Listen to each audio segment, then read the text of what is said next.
इससे पहले वाली क्लास में हम आपको पढ़ाए थे वर्णमाला की शुरुआत, और वर्णमाला की शुरुआत में हम लोग सबसे पहले स्वरों की बात कर रहे थे। तो स्वरों का क्या कैसे होता है, उसकी क्या विशेषताएं होती हैं, उनकी संख्या कितनी होती है, छोटे कौन होते हैं, बड़े कौन होते हैं, एक मात्रिक द्विमात्रिक, ये सब इससे पहले वाले में हो चुका है। मुख्य स्वरों की संख्या कितनी है, कुल स्वरों की संख्या कितनी है, रा री व्यंजन में कौन कौन सा है, ये सब आपका हो चुका है। आज हम लोग इसका क्लासिफिकेशन मतलब स्वरों का वर्गीकरण पढ़ने वाले हैं। तो जैसे कि वर्णमाला में आप जानते हैं, वर्णमाला की आज जो है वो आपकी दूसरी क्लास है, और हम लोग का वर्गीकरण हम लोग आज पढ़ने वाले हैं। स्वरों का वर्गीकरण कैसे किस आधार पर किया गया है, तो इसके बारे में आज हम लोग यहाँ पर चर्चा करने वाले हैं। देखिए, इससे पहले वाले में हमने आपको बता भी दिया था कि कौन कौन से उसके विभाजन होते हैं। जैसे सबसे पहले उसमें हम आपको एक चर्चा किए थे कि मात्रा के आधार पर स्वरों की संख्या होती है, या फिर मात्रा के आधार पर स्वरों की संख्या कितनी होती है, तो भी आपकी 10 होती है। अगर आपका पूछ ले कि इसका विभाजन कितने भागों में किया गया है, तो इसका विभाजन जो है वो 3 भागों में किया गया है। भागों की अगर हम लोग बात करें तो सबसे पहला वाला जो हम लोगों का आता है वो ह्रस्व स्वर या छोटा स्वर, छोटा स्वर इतने नामों से इसको जाना जाता है। ठीक, अब इसमें कौन कौन से आएंगे इसके बारे में हम लोगों को देखना है। इसमें इनकी संख्या कितनी होती है, इनकी संख्या हमने आपको बताया था 4 होती है। तो 4 होती है, वो कौन कौन से होते हैं। एक तो ये मात्रा इनकी दिखती नहीं है, या तो ये पूरा लिखे जाते हैं, या फिर ये किसी व्यंजन वर्ण में छुपे होते हैं। तो इनकी संख्या कितनी होती है, 4। तो आज आपका हो गया री, कौन सा हो गया री। तो ये जो 4 वर्ण हैं इनको हम लोग ह्रस्व कहते हैं, या मूल कहते हैं, या एक मात्रिक कहते हैं, या छोटा स्वर कहते हैं। उसके बाद दूसरा विभाजन अगर हम लोग कहें कि दूसरा इसमें कौन सा है, तो जो यहाँ ह्रस्व है यहाँ पर आपका हो जाएगा दीर्घ मात्रिक, बड़ा स्वर, बड़ा स्वर, बड़ा स्वर होता है। ये पुलुत होता है। तो पुलुत कोई वर्ण नहीं होते हैं जिनको हम जैसे संवाद वगैरह में बोले जाते हैं, इनका प्रयोग ज्यादातर संस्कृत में होता है। बड़ा आ, छोटी ई अगर लिख दिए हैं तो यहाँ आपका हो जाएगा बड़ी ई, छोटा ओ यहाँ हो गया है तो यहाँ हो जाएगा आपका बड़ा ओ। बड़ा ओ में लोग कंफ्यूज हो जाते हैं कि मात्रा कहाँ कैसे लिखा जाता है। जैसे देखिए, कुछ लोग रुपया को ऐसे लिख देते हैं, ऐसे लिखते हैं। कुछ लोग आप देखते होंगे कि रुपया को ऐसे लिख देते हैं, रुपया।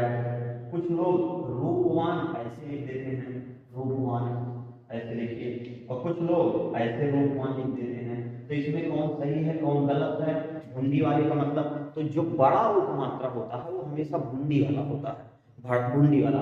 और जो इस तरीके से आपको दिखता है ये आपका ये वाला है, क्योंकि ये जो बड़ा उपमात्रा है ये हम लोग इस तरह से लगाते हैं, छोटा वो हम लोग इस तरह से लगाते हैं। लेकिन जैसे रूपवान हो गया, रुपया हो गया, इसमें सब आप देख रहे हैं कि इसमें दूसरी तरीके से जो लोटनिक वर्ण है उनके साथ जो लगेगा। अच्छा, जो खड़ी पाई के साथ है वो तो क्लियर है कि जो खड़ी पाई के साथ लगेगा। जो लोटनिक है उसमें भी नीचे से लगता है। कुछ ऐसे वर्ण है जहां से आपको दिख रहा है इस तरीके से लगता है। तो इसको समझने के लिए, जानने के लिए जब आप पूरी क्लास देखेंगे, पूरा वर्णमाला पढ़ेंगे, तो ये सब में अंतर आप जान जाएंगे, यहाँ से आपको कोई दिक्कत नहीं होगी। यहाँ शामिल कर लिया गया है। तो आप कह रहे हैं कि आप 10 बता रहे हैं लेकिन मात्रा इसको नहीं रख रहे हैं, तो री का मतलब ये हुआ कि इसको हम लोग जो है या तो नीचे लगाते हैं या तो पूरा, लेकिन अब इसको इसमें शामिल कर लिया जाएगा। तो बड़ा आ हो गया, बड़ी हो गया, बड़ा हो, उसके बाद में ए हो गया आपका, उसके बाद में ए हो गया, और हो गया, अब हो गया। तो ये 1 2 3 4 5 6 7 कितने वर्ण हो गए, 7 वर्ण हो गए। ठीक, यहाँ पे 7 होगा, तो 7 वर्ण हो गए।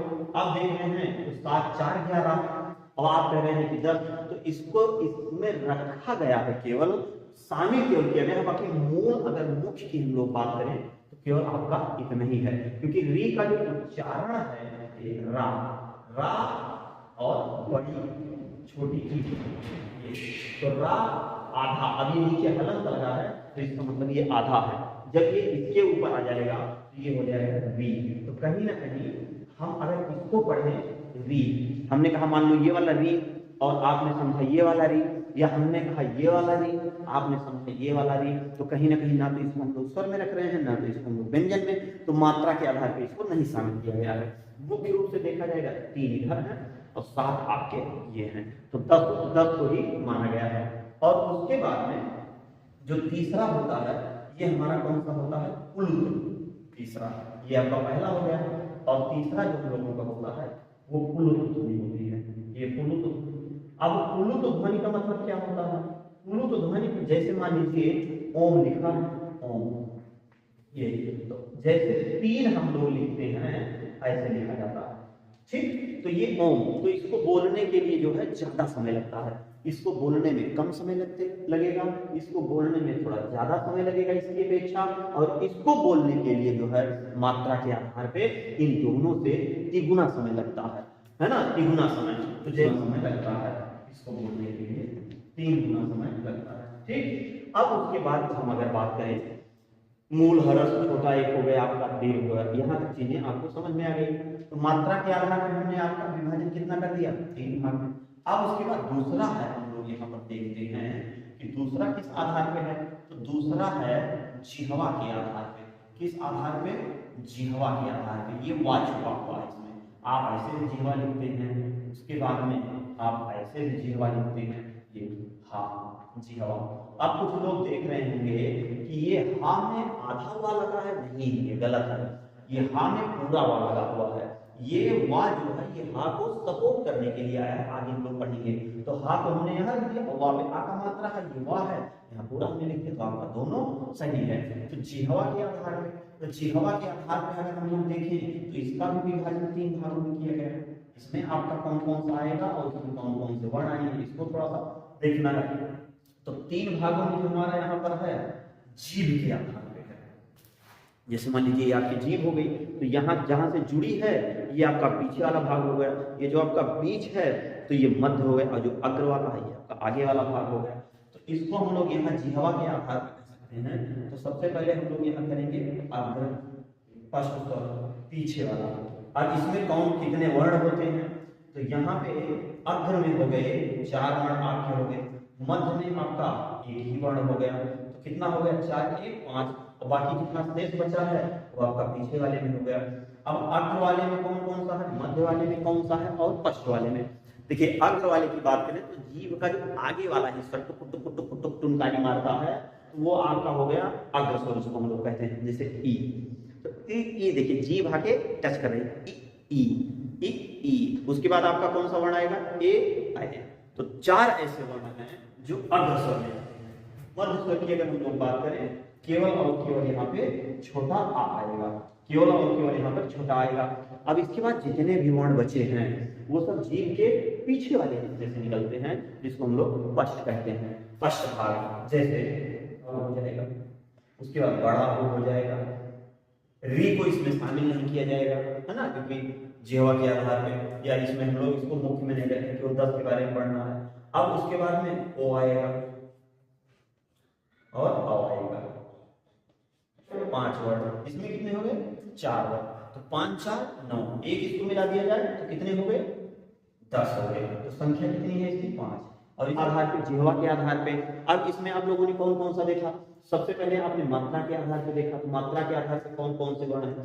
उसके बाद आपने देख लिया जिह्वा के आधार पे, अग्र स्वर में छोटी ई, बड़ी ई और ए आ जाएगा, मध्य स्वर में छोटा आ होगा, पश्च स्वर की हम लोग बात करें बड़ा आ हो जाएगा, छोटा ओ हो जाएगा, बड़ा ओ हो जाएगा, ओ हो जाएगा, अ हो जाएगा। अब आप सोच रहे होंगे कि अंक और आहा को क्यों नहीं शामिल किया गया। हमने पहली वाली क्लास में बता दिया है कि अंक और आहा जो है ये आपके अयोगवाह वर्ण हैं, ये कहीं ना कहीं व्यंजन और स्वर के मिलने से बनते हैं। इसमें लगता है कि व्यंजन भी है, तो हम लोग इसको व्यंजन और स्वर दोनों मान लेते हैं, इसलिए इसको अयोगवाह वर्ण की श्रेणी में रख दिया गया है। री को या तो पूरा लिखा जाएगा और या फिर ये हमेशा नीचे लगेगा, ठीक। ये तो 2 चीज आप यहाँ समझ गए। अब इसके बाद हम लोग देखेंगे इसमें हमारा कौन सा बच रहा है, इसमें मुख खुलने के आधार पर बच रहा है, और एक बच रहा है जातीय आधार पे, जैसे एक सजातीय है और एक आपका विजातीय है।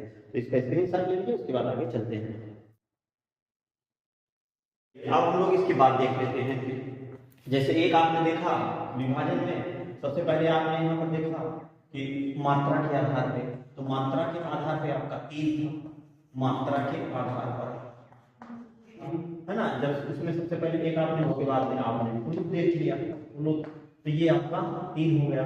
उसके बाद दूसरा आपने यहाँ देखा जिह्वा के आधार पे, जिह्वा के आधार पे ये भी आपका 3 ही है, जिह्वा के आधार पे एक अग्र है। अब तीसरा आपका क्या है, तीसरा मुख खुलने के आधार पे, मुख खुलने के आधार पे आपका 4 हो गया। अब मुख खुलने के आधार पे 4, अब वो चारों कौन कौन सा है आइए हम लोग यहाँ पे देखते हैं।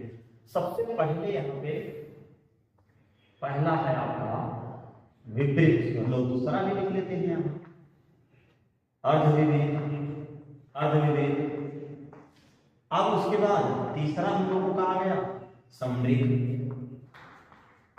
समृद्ध, अर्धसमृद्ध। अब इसको, इसमें कितने कितने वर्ण हैं इसको एक ट्रिक जानिए। देखिए जैसे आप सबसे पहले तो आपको याद होना चाहिए कि विपरीत किसे कहते हैं, अर्धविपरीत या समृद्ध या अर्धसमृद्ध, मतलब कि विपरीत, अर्ध, समृद्ध, अर्धसमृद्ध, ये पता होना चाहिए। अब देखिए इसमें एक वर्ण है, इसमें एक वर्ण है, इसमें दो वर्ण है, तीन आपका यहाँ है, इसमें तीन वर्ण है और इसमें आपका चार वर्ण है।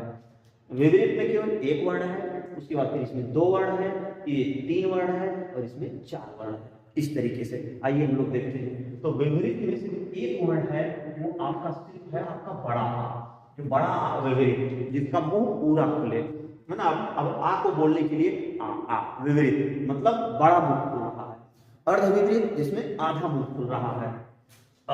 देखिए आ बोलने के लिए पूरा मुंह, कम हो रहा है, कम हो रहा है, कम हो रहा है। तो यहाँ पे तीन वर्ण है, तो इसमें आपका छोटा आ हो जाएगा, उसके बाद में अय हो जाएगा और आपका अ हो जाएगा, अ हो जाएगा। उसके बाद समृद्ध में चार वर्ण है।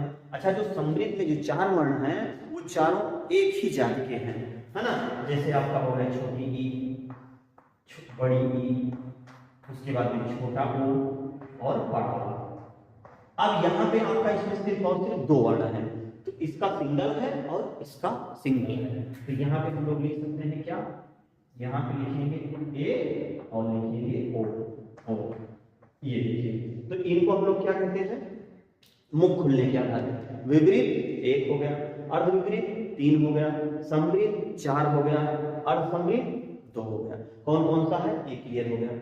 अब उसके बाद में चौथा जो आपका है जातीय आधार पे, तो जातीय आधार पे हम उसको देख लेते हैं कौन कौन। दो भागों में है, दो भागों में है, कौन कौन सा है, एक सजातीय आपका है, सजातीय, और एक आपका विजातीय है। सजातीय का मतलब है कि वो जो एक ही जाति के बने हुए हैं, जो विजातीय है ये अलग अलग जाति के हैं। कौन कौन से हैं, सजातीय मतलब कि जो एक ही जाति के वर्णों से मिलकर बने हैं। जैसे देखिए छोटा आ प्लस छोटा आ, अब बराबर यहाँ पर क्या हो गया, बड़ा आ। ठीक, देखिए ये भी एक जात का है, ये भी एक जात का है, बस थोड़ा सा बड़ी जात का बन गया। यहाँ पे आप देखें, ये देखिए छोटी ही रहेगा, छोटा छोटा बड़ा, छोटी छोटी बड़ी, छोटा वो बड़ा। ये संध में आपको ऐसा पढ़ाएंगे थोड़ा, है ना। ये संध में आपको जैसे मान लीजिए छोटी बड़ी आ गई तो भी बड़ा हो जाएगा, बड़ा आ गया तो भी बड़ा हो जाएगा, छोटा छोटा हो गया तो भी हो जाएगा, छोटा वो बड़ा होगा तब वो बड़ा, बड़ा होगा तब भी बड़ा होगा। ठीक, ये संध में हम लोगों को जरूरत पड़ेगी इसकी। दीर्घ संध है, इसको हम लोग क्या कहते हैं, दीर्घ संध। दीर्घ संध में हम लोग इसका प्रयोग करेंगे अगर इस प्रकार की दीर्घ संधि, है ना, दीर्घ संधि। अब संधि की संधि है भाई, संधि तीन प्रकार की होती है, आपकी स्वर होती है, व्यंजन होती है, विसर्ग होती है। अब स्वर का विभाजन पांच भागों में होता है, जैसे दीर्घ होता है, गुण होता है, उसके बाद वृद्धि होती है, उसके बाद यण होती है, अयादि होती है। तो उसमें जो पहली आती है दीर्घ स्वर संधि, ये आपके दीर्घ संधि। अच्छा, अब विजातीय वाले में हम लोग देख लेते हैं। विजातीय वाले में सबसे बढ़िया तरीका है कि छोटा सबके साथ रहेगा, ये छोटा छोटा प्लस छोटी ई, क्या बन गया, ए बन गया। ये दूसरे जाति का है, ये दूसरे जाति का है, ये तीसरे जाति का बन गया है, विजातीय वर्ण इनको हम लोग कहते हैं। एक उठाएंगे यहाँ रखेंगे, सही, छोटा सबके साथ रखेंगे प्लस एक उठाएंगे यहाँ रखेंगे, ये बन जाएगा बड़ा ए, बड़ा ए। दो वर्ण हो गए। इसके बाद फिर और देखते हैं कौन सा है, छोटा प्लस छोटा ओ। अब ये क्या बन जाएगा, ओ बन जाएगा, क्या बनेगा, ओ बनेगा, ओ बनेगा। छोटा यहाँ रख देंगे प्लस इसको लाके ऊपर यहाँ रख देंगे, ई जोड़ के ए बना दिए, ए को यहाँ रख के बड़ा ए बना दिए, ओ को रख के ओ बना दिए, ओ को रख के ओ बना दीजिए, ये हम ओ रख देंगे, अगर यहाँ ओ रख देंगे ये क्या बन जाएगा, ओ बन जाएगा, ओ बन जाएगा। ठीक, तो इनकी संख्या कितनी हो गई, 1 2 3 4 4, तो टोटल कितने हो गए, 4 3 7। तो जातीय आधार पर वर्णों की संख्या कितनी हो गई, 7 वर्ण। कितने हैं इसमें? 7 वर्ण। इस प्रकार से स्वर आप पूरी तरीके से समझ गए थे। मुख्य स्वर कितने होते हैं? 11। कुल स्वर कितने होते हैं? 13। अयोपान वर्ण कितने होते हैं? 2। री को उच्चारण में हम लोग शामिल नहीं किए हैं।